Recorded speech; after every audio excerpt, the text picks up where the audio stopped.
On a recent trip to Israel, my Aunt Betsy and her husband Simon decided to go visit Herzliya. While they were there, they went out to eat at this place called Meat and Wine Co.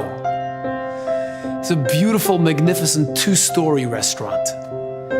They were seated at a table downstairs, and my aunt turns to the waiter and says, "You know, is it possible for us to have a table upstairs? We want to see the view." So they're given a table upstairs, and they go upstairs, and a different waiter comes over. We sat down, and our waiter came over, and he was telling us the specials and kibitzing with him a little bit. You know, he was very jovial. And as he was walking away, he said, "By the way, if you need anything, my name is Barak." And I immediately got some kind of a feeling in me, and I turned to Simon and I said, "We have to know what his mother's name is."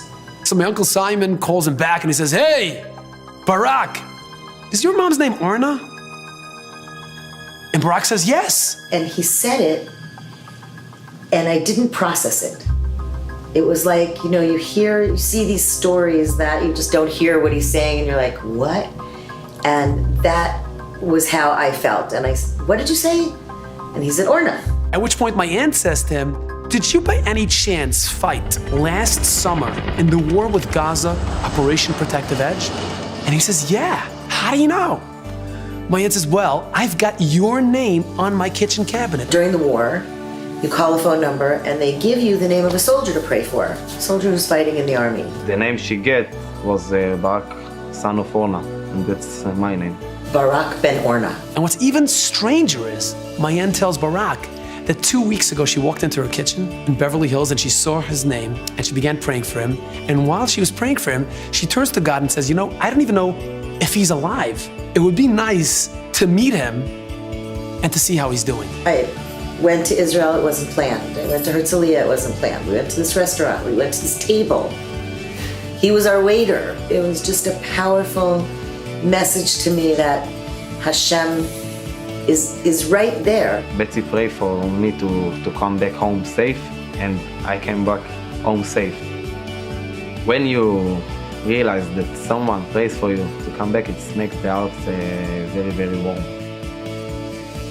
Around 3 weeks ago, Barak sent an email to my aunt. He told me that the next day he started putting on tefillin, that he hadn't put on tefillin in years. I felt that this is a mark from God or something.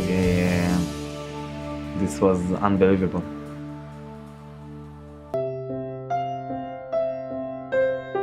We live in a world of 7 billion people. And it's hard to imagine that the creator of the universe is looking after little old me. It's hard to believe that he's orchestrating every event in our life. And sometimes it's hard to feel like when I talk to him, he's actually listening. On Rosh Hashanah, the day God created man, we remind ourselves that he is actually paying very, very close attention to every detail of our life. We remind ourselves that he is behind the events we call coincidence, accident, or chance.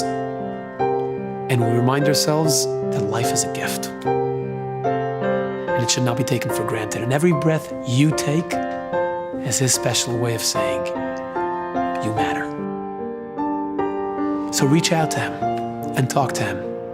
Ask him for a year of happiness and health, or whatever else you might need, because he's waiting to hear from you.